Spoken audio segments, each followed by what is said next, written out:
Dear student, today we will start a new chapter in maths, that is chapter number 3, linear equation with two variables. Linear equation with two variables. Two variable means x and y. आपके पास अगर कोई दो equation हो तो उसमें से x और y की वैल्यू कैसे फाइंड होती है, उसके डिफरेंट मेथड्स हैं. To find the value of x and y of two equation, different methods are there that we have to discuss in this chapter.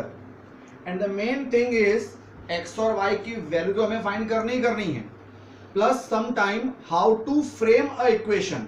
Equation कैसे बनानी होती है वो भी सीखना है आपको. इसमें इक्वेशन बनाना भी आपको सीखना है.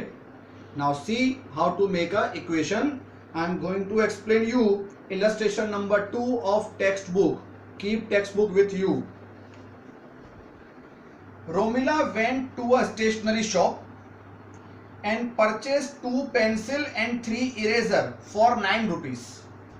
क्या परचेस किया? 2 pencil and 3 eraser 9 rupees से परचेस किए. But first of all, two things are eraser and pencil.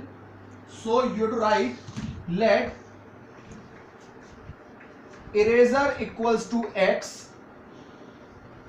And pencil equals to y. बहुत इजी है. इरेजर को x लिया है, पेंसिल को y लिया है. Illustration number 2. And he mention, उसका कहा उसने 2 pencil and 3 eraser means 2 pencil 2x plus 3 eraser means 3y both are purchased at 9 rupees. तो सिंपल फर्स्ट इक्वेशन बन गई. दोनों को मिला के ये नंबर दिए हैं आपको 2x plus 3y. And one more is that she also bought 4 pencil and 6 eraser at 18 rupees. Now 4 pencil means 4x and 6 eraser means 6y. Both are purchased at 18 rupees. दोनों को मिला के 18 rupees spend किया. तो represent this equation graphically. ये आपको graphically and algebraically solve करना है. अब ये किस तरह सॉल्व करना होता है इसका खास ध्यान रखो. This type of calculation will be there in each and every kind of sum. Take first equation. अब आपको हमेशा y को सब्जेक्ट बनाना है. y को सब्जेक्ट बनाना है मतलब ये जो y है उसे एज इट इज रखो 3y और x को माइनस में लेके जाओ. 9 माइनस 2x, सॉरी ये 3y को एज इट इज रखो. साइन ध्यान रखना, प्लस का हो तो प्लस, माइनस का हो तो माइनस. और प्लस का 2x माइनस में गया. फिर जो y के मल्टीप्लाई में है वो डिवाइड में लेके जाओ. 9 माइनस 2x अपॉन 3 इसे कहते हैं y को सब्जेक्ट बनाया. Okay, now make this kind of equation. Table इस तरह बनाओ. Right here x and here y. अब यहां पे तुम x की एज यू विश कोई भी वैल्यू पुटअप करो, जो भी तुम रखना चाहो. लेकिन ध्यान रखना ऐसी वैल्यू रखना जैसे पूरे का आंसर माइनस में ना आए और पॉइंट में ना आए.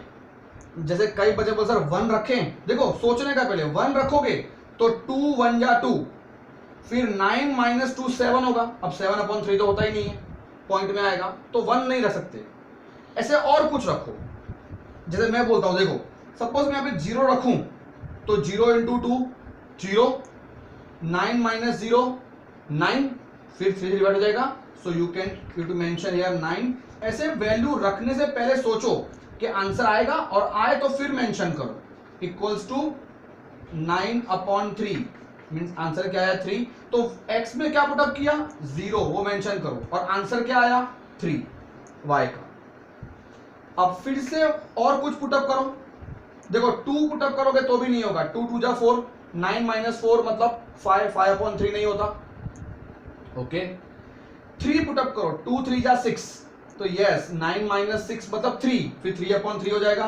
तो 9 minus 2 into 3 upon 3 equal to 6 हुआ नहीं है. तो 9 माइनस 6 3, 3 अपॉन 3 1. तो क्या पुटअप किया था हमने बेटा, x में 3 पुटअप किया और y का आंसर क्या आया 1.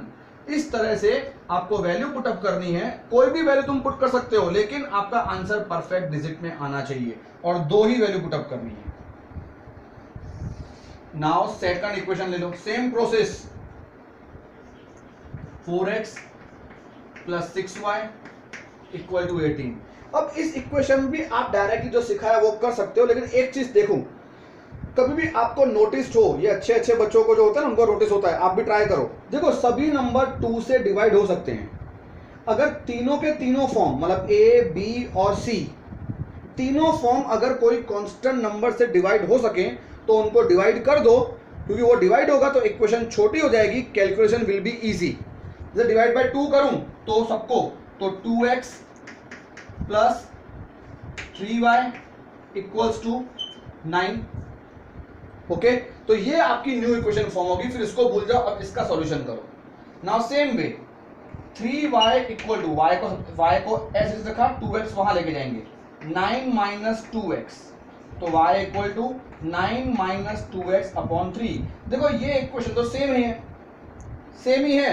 ऐसा होता है कभी कभी सेम बन जाए बेटा, तो आपको फिर से शो नहीं करनी है वैल्यू, टेबल फिर से शो कर दो, x y और क्या 0 पे 3 सेम है, इसलिए सेम ही आंसर आएगा। No need to put further equation. Okay, clear? Now we have to draw a graph.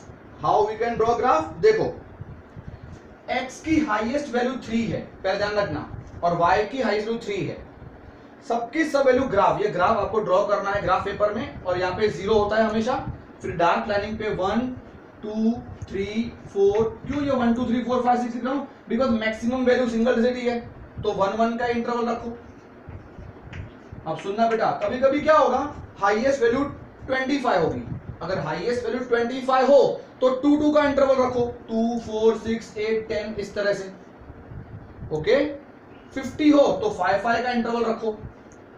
x और y में, और ऐसा भी नहीं है कि x और y का ऑलवेज सेम ही आएगा, कभी कभी अलग भी होता है, क्योंकि x का हाईएस्ट सपोज 25 है, x में हाईएस्ट 25 है तो 2 2 का लो इंटरवल, पर y का हाईएस्ट 70 है, 70 70, तो 5 5 का इंटरवल लो। ऐसे आपको सेम इंटरवल अरेंज करना है।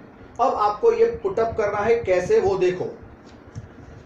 x की वैल्यू 0 है और y की वैल्यू 3 है, तो दोनों को देखो, देखो ये x 0 है, 0 x का भी, ये x और y दोनों का 0 सेम ही होता है, तो x का 0 और y का 3, तो y का 3 कौन सा है? ये है, तो 0 और 3 का एक डॉट होगा किस पे? 3 पे, 0 पे कभी डॉट नहीं होगा, ऐसे आपको 3 पे डॉट करना है। अब देखो इसमें 3 और 1, x का 3 ये x का 3 है, y का 1 ये y का 1 है, तो ये दोनों लाइन, ये दोनों डॉट ऐसे देखो कहां पे इंटरसेक्ट करेंगे, ऐसे चेक करो, मतलब यहां पे इंटरसेक्ट करेंगे बेटा। यहां पे डॉट क्यों किया? बिकॉज x का 3 भी आ गया और y का 1 भी आ गया। ऐसे एक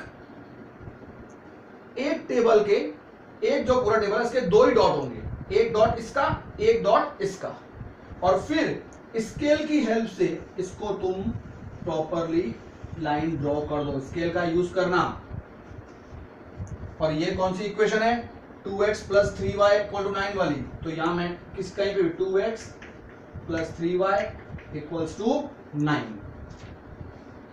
अब आप ये भी ड्रॉ करोगे तो सेम ही है, तो यही लाइन आएगी, इसलिए इसके फिर दूसरी बार प्लॉटिंग करने की जरूरत नहीं है।